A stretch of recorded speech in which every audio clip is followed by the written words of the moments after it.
Indian music, you really have to attune your ear because there's so many nuances, dimensions.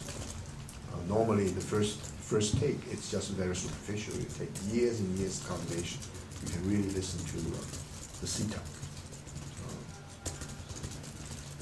Finally, at the age of 70, what Confucius achieved from our limited understanding is the fusion between is and ought. I want to do anything, I just do it. And yet what I do turned out to be basically right. People say it's aesthetic fusion. Very good, totally very accomplished scholar and one of my teachers. By the name of Benjamin Schwartz, when he turned 80, he said, my gosh, when I turned 80, not only what I do will have to be controlled regularly, it never fits with the boundary of rights. If I allow myself all these impulses to express themselves, I'll be in jail. Just imagine all the impulses you want to express yourself, even in dreams, and if they are correct, it's really, you're a very lucky guy. Now, this learning is absolutely critical. Last time I also mentioned that it's not just a learning civilization, it's also a biological. But that I don't want to dwell. To put it in a historical context, Confucius was confronted with an extremely difficult period in Chinese history. Disintegration of the old order. All kinds of conflicts and tensions.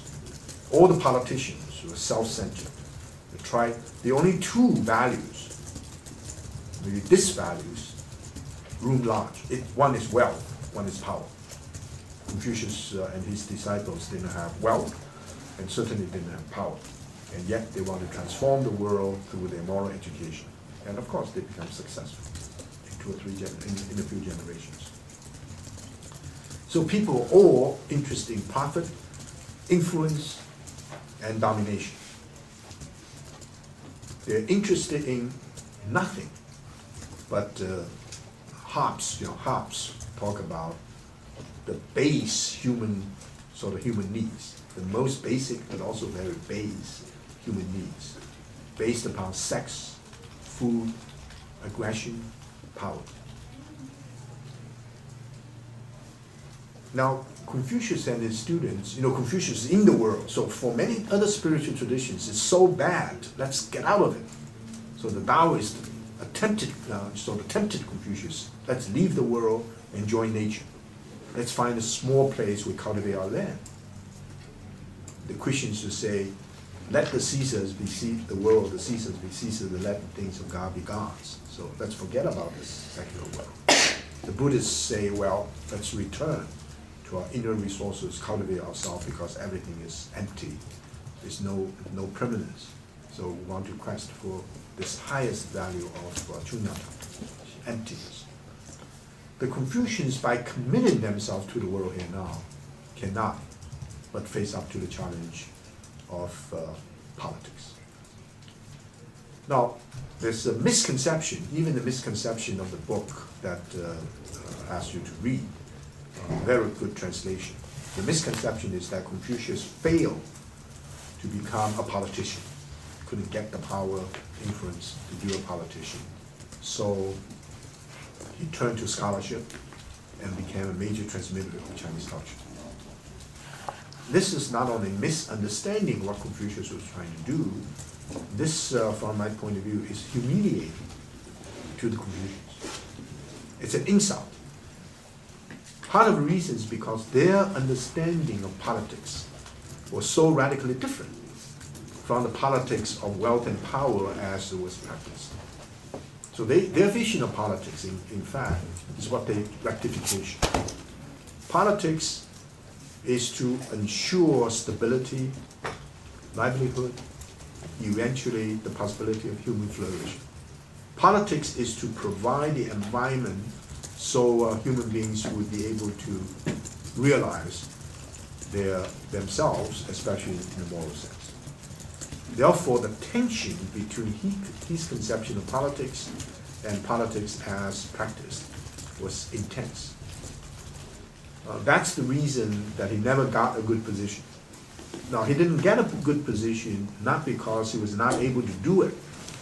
It was because it required a total change of his orientation.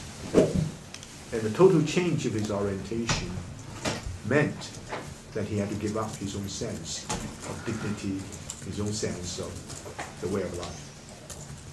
So his ambition, in a curious way, is to transform politics from moral ideas, from education. What happened was that, of course, he didn't get a chance to transform politics of his in the contemporary situation, but his idea became gradually persuasive. So the Confucianization of politics in China was very important, but there was a cost. When you try to get into politics, you want to transform it, it will transform you as well. Power corrupts, absolute power corrupts absolute. And this is Thomas More's idea of the idea of utopia. If you don't want to get soaked in the rain, you don't go out. If you go out, you're soaked in the rain. So you are soaked in the rain, and yet you want to do it from within. So this is the dilemma, but this is the strength. This is the vision. Now, this choice was not at all not challenged. I mentioned the Taoist one, but it's also later, not at the time of Confucius, the people say you really have to organize yourself. Not necessarily as a revolutionary group, organize yourself in order to fight. That organization depends upon your ability to get together a group of like-minded people, train them in such a way that they will be able to form a very powerful, to cultivate solidarity and form a very powerful force.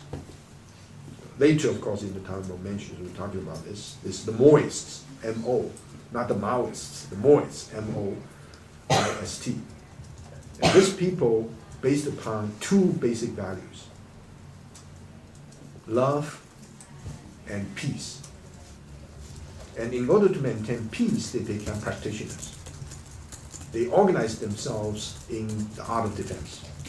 They try to defend small states under the threat of being overwhelmed by the big states. There's one marvelous example. Mozart went to a place. The big state wanted to invade another state. And the Mozart said, we have a group of people here. We'll help them to defend their city. The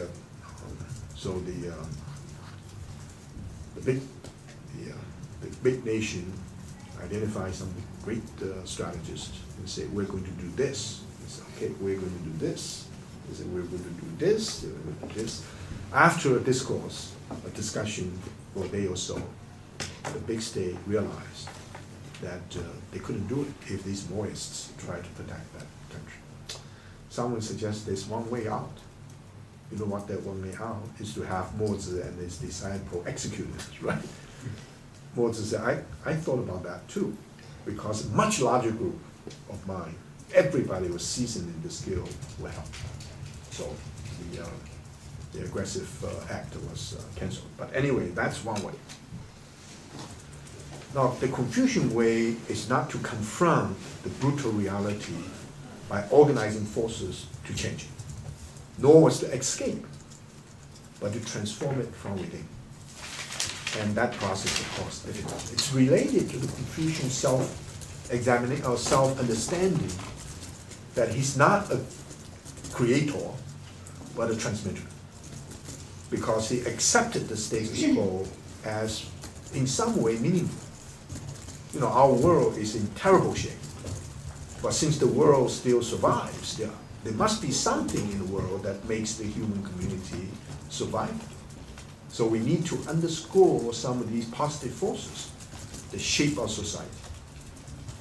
We can say, there's no way we can save our planet, but at the same time, we know we have to work at it.